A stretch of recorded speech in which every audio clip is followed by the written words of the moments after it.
Welcome to Actual Context, where we sort through the nihilistic and emotionally stunted online and in your heart. So I was asked if I had a Patreon, but I hadn't really considered making one because I'm a new channel and I figure I should earn trust before I accept your precious doll hairs. Well, then I was asked by a second person, so I went ahead and did the thing. Donations would allow me to focus more time on content and probably discuss things YouTube isn't fond of. Plus the COPPA ordeal going on, possibly threatening any channel that speaks outside the bounds of corporate interests, it makes a lot of sense to have one.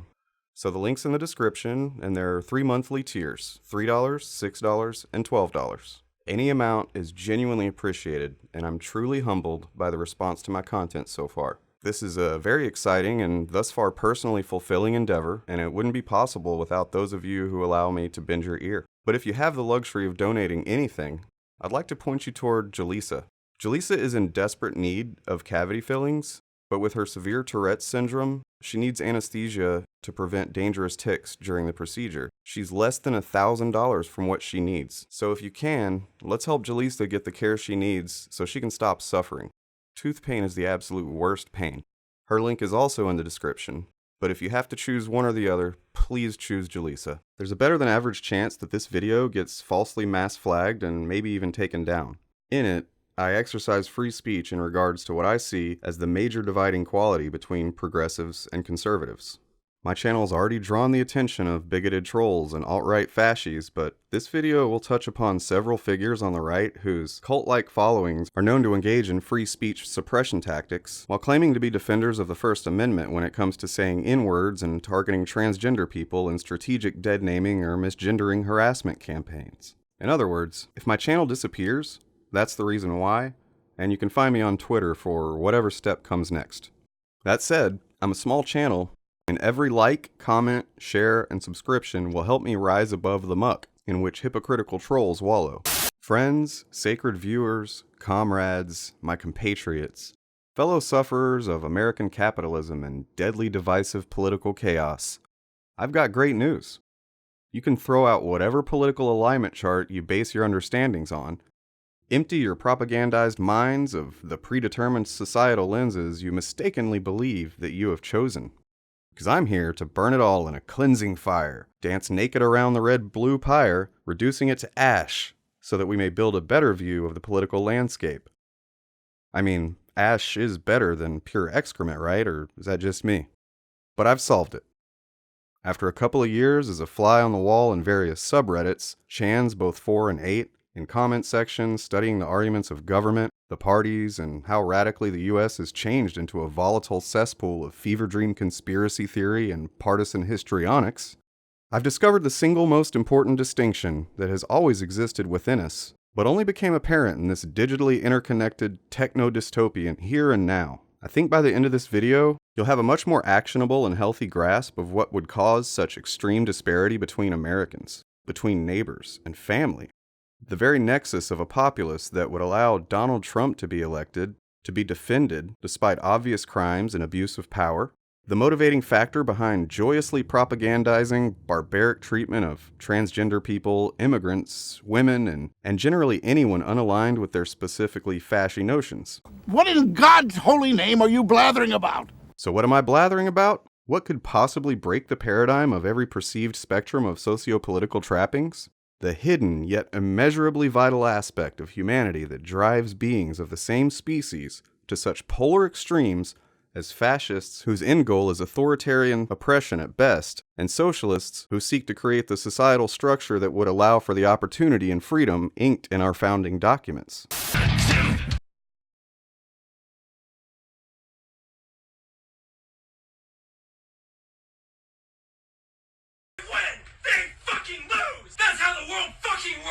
Okay, that was a bit of theater. I don't expect anyone to flush their ideological or political charts down the toilet, but emotional intelligence is, in my view, the most influential driver in each and every one of us. To be clear, there are those of us with a developed emotional intelligence and those without. As with most human characteristics, it exists on a spectrum, and it's that spectrum I'll be asking you to focus on for this video. For the next half hour or so, set your charts aside and indulge me by reframing those in political hemispheres on this spectrum. Many on the right, specifically the alt-right and ethno-bros like them, have fully embraced this notion of cognitive intelligence as the be-all, end-all. Ignoring for a moment that they often vastly overrate their own intellectual prowess, the actual scientifically, sociologically supported truth is that IQ is not even half the story. Sure, to varying degrees, traditional idiocy is a factor, and many of them can be written off as dunces. But I don't think anyone in good faith would call Ben Shapiro or Jordan Peterson an idiot in the most literal sense of the word. Wrong most of the time. Oh yeah, definitely. Victims of the unfortunate Dunning-Kruger syndrome, perhaps. But emotional intelligence can explain how it is that high-functioning grifters such as these, lower-level dunces like Steven Crowder or Tim Pool, as well as every other person who supports or defends the slide towards fascism happening in the US and all over the world, are all on the same team, whether they realize it or not, regardless of whatever arbitrary label they give themselves. Alt-right, ethno-nationalists, white supremacists, white identitarians.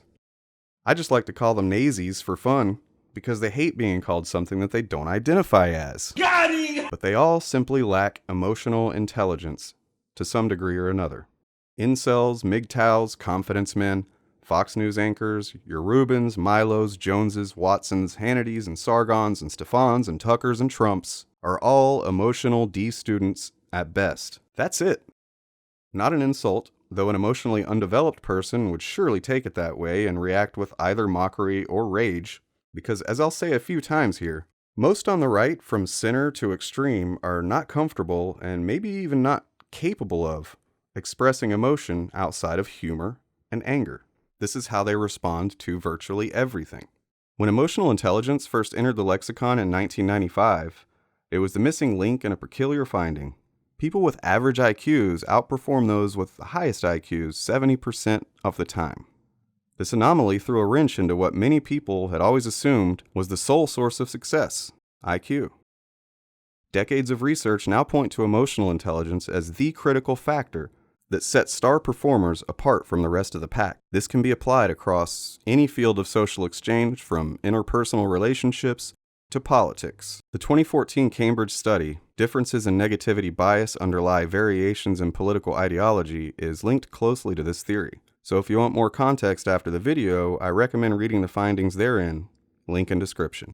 Emotional intelligence is drawn from this fundamental element of human behavior that's distinct from your intellect. There's no known connection between IQ and emotional intelligence. Intelligence is your ability to learn, and it's the same at age 15 as it is at age 50. But emotional intelligence is a set of skills that can be honed and improved upon with practice. Some people are just naturally more emotionally intelligent than others. This trait can be shaped from environment, nurture, nature, and any combination of all of them. Studies have shown that emotional intelligence is linked to performance. Daniel Goleman's 1995 book, Emotional Intelligence, introduced a whole new perspective on predicting and analyzing employee performance.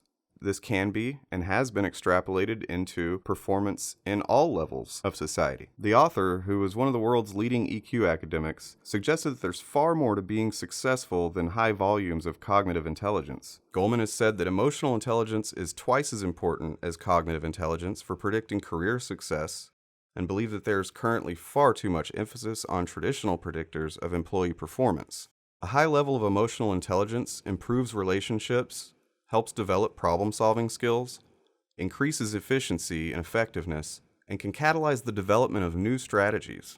Instead of influencing exam scores or report writing, emotional intelligence influences how we control our own emotions and deal with relationships. Goleman defined it as the ability to identify, assess, and control one's own emotions, the emotion of others, and that of groups. This is where I think the distinction really lies between many on the right and the left. Decades of research have shown Goleman's notions of EQ to be an invaluable guide to industry. So you'd think that maybe those on the right, who are captains of industry and support unregulated capitalism, would give this a look.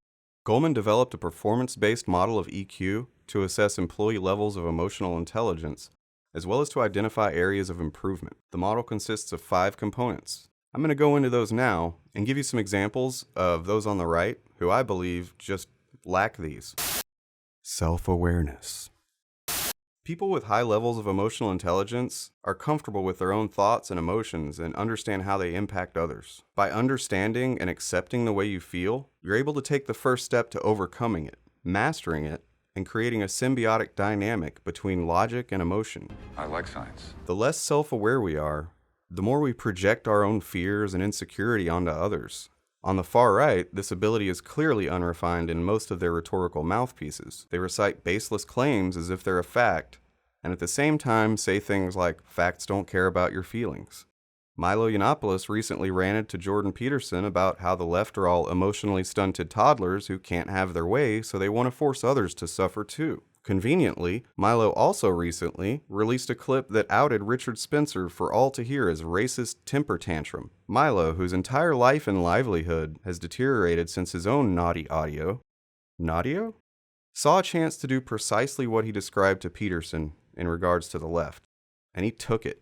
Of course, the most successful grifters are experts at manipulating the narrative after their childish fits, and Milo also released his clever justification, attempting to distance himself from his association with Spencer, as if there isn't evidence of him coordinating with the alt-right for Breitbart to push white nationalist sympathies.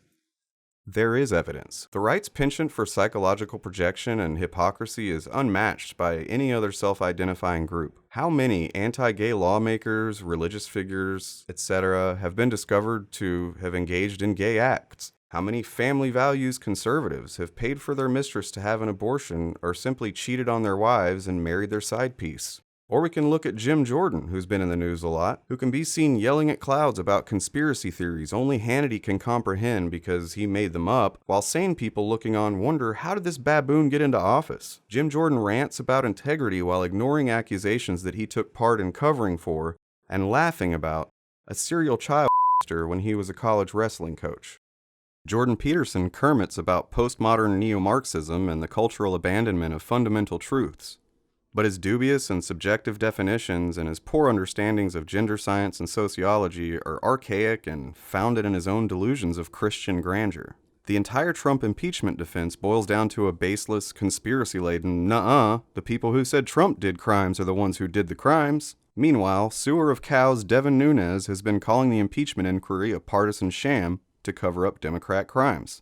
But just Friday, it was revealed Nunes was involved, along with Trump, Pence, Pompeo, Perry, Giuliani, and likely several others. Self-regulation.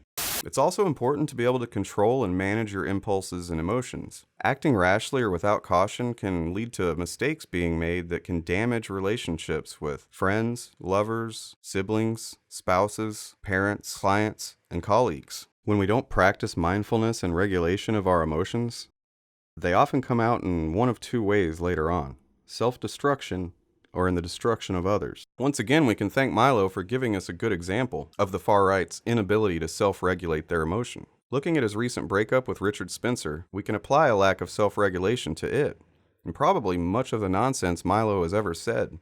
Richard Spencer was no longer of use to him, and the envy over Richard Spencer still being somewhat successful while his career and livelihood had gone down the toilet overwhelmed him to the point where he just discarded and straight up betrayed his friendship. Trump is an obvious specimen for this example, having screwed over contractors, wives, children, advocates, supporters, the democracy of the United States, the Kurds, Ukraine. I could go on. He's beginning to see the consequences of this lifestyle now, and I suspect that realization may have played a part in his hospitalization. I can only imagine that he's feeling the weight of accountability like he never has before, and he's just unprepared to process it. That, or maybe it's the other theory I made a video about. Internal motivation. Someone being driven by only money or superficial rewards is not a beneficial characteristic to the self or to anyone else. A passion for what you do is far better for your emotional intelligence. This leads to sustained motivation, clearer decision-making, and a better understanding of the other's perspectives. A warped internal motivation can be applied to pretty much anyone on the right. Peterson vomits word salad in antagonistic ways, creating an army of "you're taking me out of context, bros." Yet when pressed, the only context they can offer is that one must consume thousands of hours of lectures, videos, and interviews in order to comprehend Peterson. I have no doubt Peterson has good intentions in helping isolated, angry young men, but his unscientific and dishonest rhetoric undermines that attempt. He seems to be more motivated by the fame and money that helping others offers, instead of helping others and just enjoying the capital benefits. And I talked about, transgender athletes and men winning women's wrestling meets. Steven Crowder plays the role of the average guy YouTuber, a casually political everyman, just telling it how it is, in the most asinine and reductive way possible, although his fat checks are signed by a billionaire student loan shark. Crowder is one of the first stops on the pipeline from center-right and libertarian to alt-right and beyond. In the very fabric of a capitalist society, ethical, humanistic considerations are the sacrifices made at the altar of the almighty dollar. Capitalism is intrinsically linked to unethical motivations that put humanity after profit. While of course there are some capitalists who are generally ethical and not evil villains and such, who produce goods and services by ethical means and employ workers under relatively ethical structures, these are few and far between, and the very nature of unregulated capitalism keeps our ethics at constant odds with the never-ending pursuit of profit. Probably the most important key to EQ that capitalism tends to get in the way of is empathy. Not only must you understand your own emotions, but understanding and reacting to the emotions of others is very, very important. Identifying a certain mood or emotion from a friend, lover, colleague, or client and reacting to it in a healthy way can go a long way in developing your relationships. Empathy should be applied to everyone, including those we don't understand or agree with. Unless those people are harming us or someone else, empathy should almost always be a factor in our social and cultural appraisals, our words, our actions, and our votes. So when I see Shapiro or Tim Pool or Peterson railing against the use of non-binary pronouns, never mind the fact that their arguments are all in bad faith, all I see is closed-off men who are incapable or unwilling to act with empathy. The medical science exists to explain gender dysphoria and gender identity as a spectrum. Yet they ignore this to give out their hot takes about toddlers getting gender reassignment surgery or that they'll be arrested if they use the wrong pronouns. This is not only a lack of empathy, it's the failure to regulate their own existential fear. Rather than seek out more information and context, they double down. A lack of human empathy creates a defensive, reactionary mentality in which you see others' perspectives and lifestyles as an assault on your own. Living this way will cause you to justify your cold indifference and callous rhetoric with all sorts of logical gymnastics and distortions of data. Tim Pool is pretty obviously an alt-right plant, wearing the beanie that says he's a left-leaning centrist. His numerous very wrong predictions, confusingly and duplicitously finding himself on polar opposite sides of an issue, seems to depend on what he or his overlords decide should be massaged into the narrative. Tim, like all the right-wing masters of grift, play a vital role in various stops along the conservative to alt-right pipeline. His many absurdly wrong claims over the years would spell the end of a journalism career for anyone who's not being held up by agenda-driven cash. I have to make that deduction. Otherwise, this guy is just pathologically incapable of doing any valuable reporting due to some condition or something. Since he never seems to learn from his bad takes, and he just barrels on through the discourse, convincing his fans, like Shapiro, that if you talk really fast and nerdy, but say things they like to hear, they'll lick it up like a dog would peanut butter off of a 35-year-old's balding head. Why do fascists have such insecurity about going bald anyway? Social skill. The final trait of EQ can be seen as the daily practice of the previous four in our daily lives and relationships, a culmination of everything that's come before this one. Social skills are more than just being friendly. They're friendliness with a purpose. So you treat everyone politely and with respect, yet healthy relationships can also be used for personal benefit or community progress. Many of the most well-known names on the right display a failure of social skill at such toxic levels that it's poisoned the discourse, possibly forever. Obnoxious sarcasm that can be indiscernible from sincerity to anyone outside their cynical, delusional feedback loop. Condescension at the first sign of a challenge to their rhetoric. Immediate assumptions and accusations of bias and evil agendas. Maniacal mockery designed for maximum offense. And in the same breath, playing the victim or feigning righteous indignation so as to never be on the back foot. They behave indignantly, as if this is intentional and that the left is deserving of their rage whimsy. Yet when we look at these traits, it becomes clear it's the result of willful suppression of their own EQ. Daniel Goleman argued that individuals that adopt the characteristics of emotional intelligence and hone them in a mindful way give themselves a far greater chance of being successful than individuals that don't. But like I said, people aren't just born with these skills, and they can be learned. They also work in synergy with each other, and therefore developing each one of them has exponential returns. Cognitive and emotional intelligence are not opposing concepts. They're just different disciplines that should be developed. Daniel Goleman never suggested that cognitive intelligence is irrelevant, just that interest should be shifted to focus on both equally. Episode 3 of my Bread Time Stories series goes kind of deep into the notion that the extreme right, and even much of the less extreme rightists, thrive on disrupting the social contract, perverting the civil discourse, and talking down to those who engage in good faith or use empathy when analyzing the world and others. They see it as a weakness, but the truth is, emotional intelligence makes us powerful.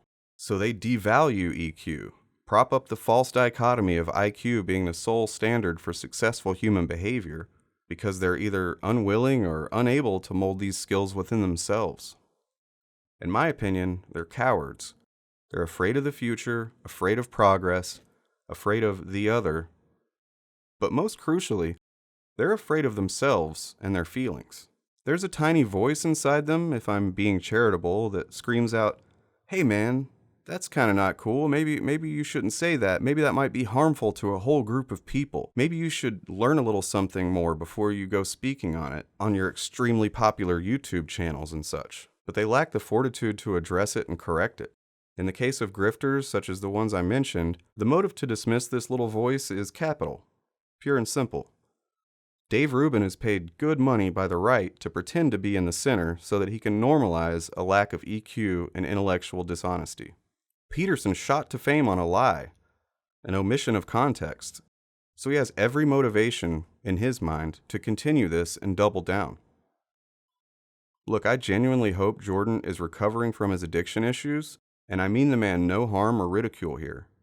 But I can't help but wonder if his drug abuse was in part caused by him suppressing that little voice for the sake of wealth and infamy. In the case of the masses who parrot the words of the pro-grifters, it's just social motivation, fueled by the common desire to fit in. They're surrounded online and in algorithms by PC liberal cuck snowflake virtue signaling facts don't care about your feelings, establishment narrative, regressive left propaganda, and either by nature or nurture are lacking that empathy gland, the one that urges them to push forward through the biases in their gut reactions, to seek more context and to speak with virtue, to consider others, not in a fearful way, but as humans, on the same planet, with many of the same struggles. So these people align themselves with the position that exerts the most quote-unquote power and masculinity, because they're uncomfortable with exercising any rationality outside their subjective perspective, to the point that many seem to truly believe that reality is entirely objective and they're the ones who have the right and correct view, above the silly emotions, above trite considerations such as empathy, as they simultaneously ignore commonly accepted science, sociology, and the will of the people, the vast majority of whom disagree with their policies and points of view. It's a very fascist strategy. The propagandist caricature of the left as perpetuated by the right is that of a weak, effeminate, emotionally driven person.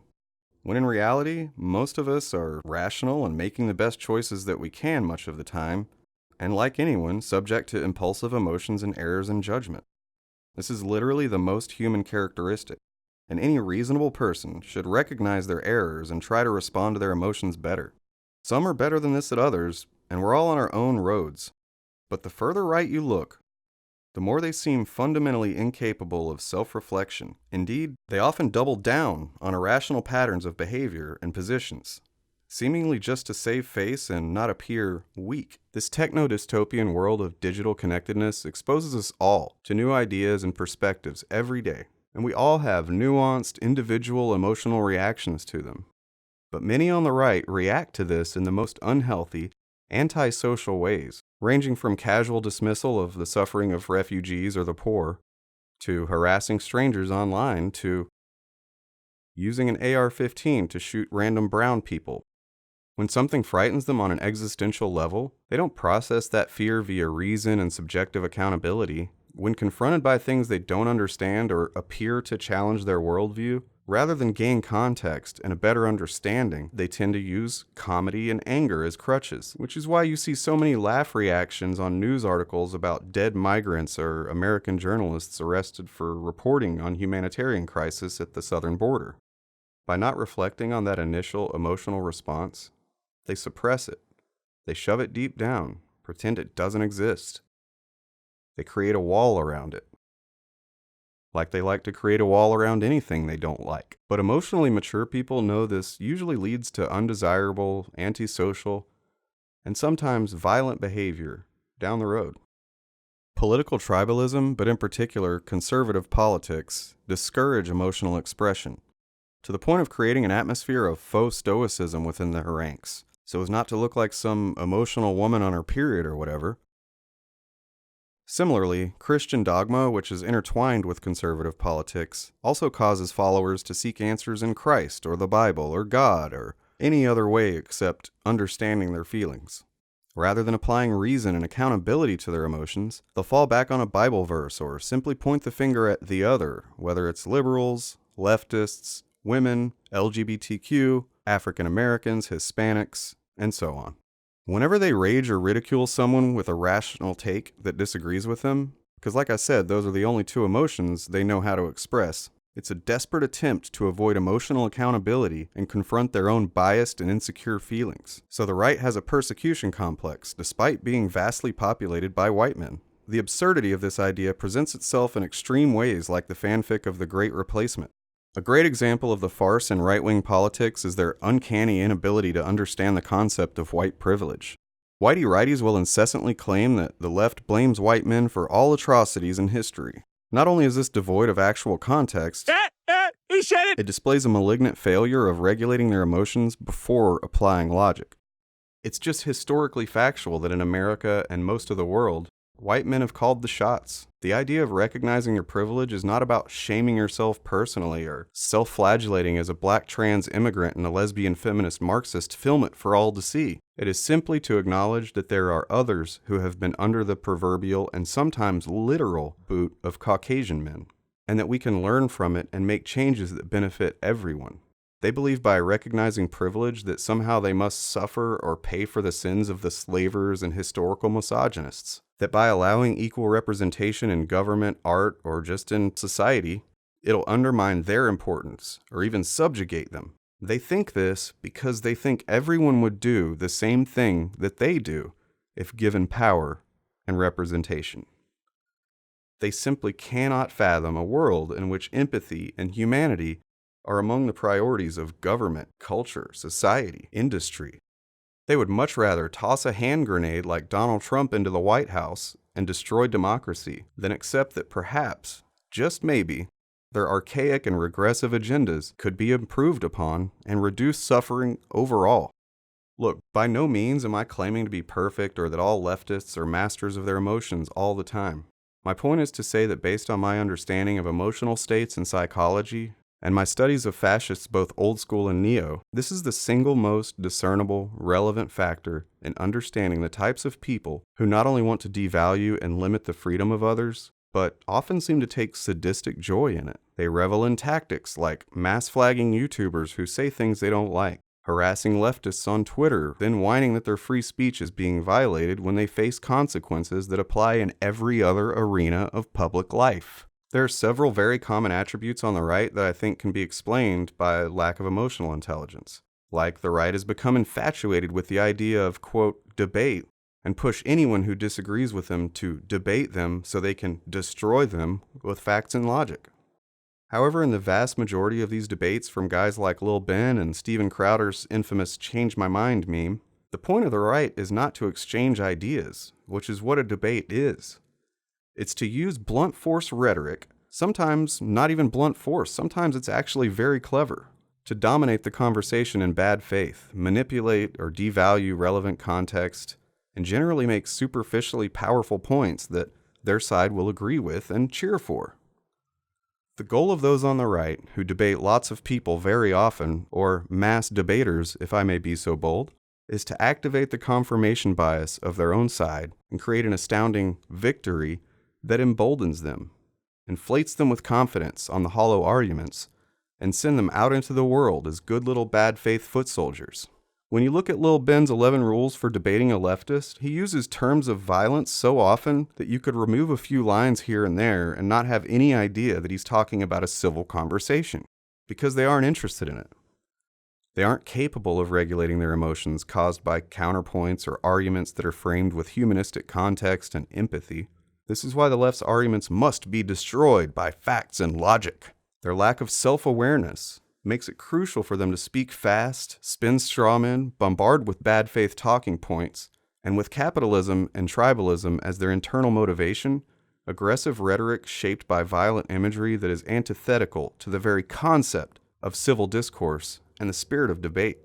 This is the tactic of fascists.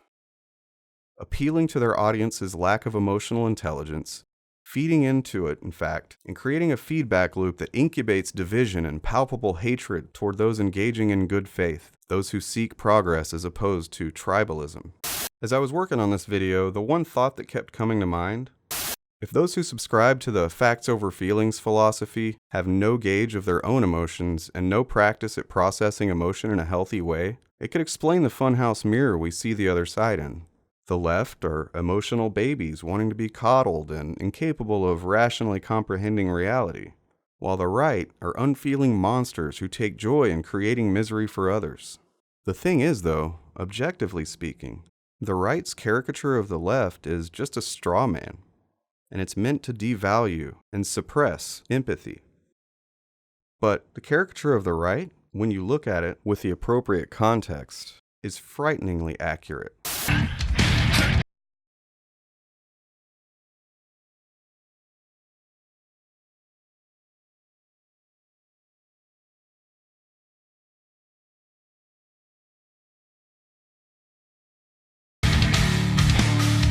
Thanks for watching, and I hope you guys found this video informative or enjoyable and you honor me with a subscription. If not, a like and a share is a fantastic way to show support and get the message of EQ out to more people. We're going to need it going forward. No matter who takes the White House next year, we have a long road of recovery ahead for ourselves, our communities, our relationships with each other, the government, and police. We won't be able to heal with just IQ alone. Peace, love, context. There's no words there. To play us out. What does that mean, to play us out?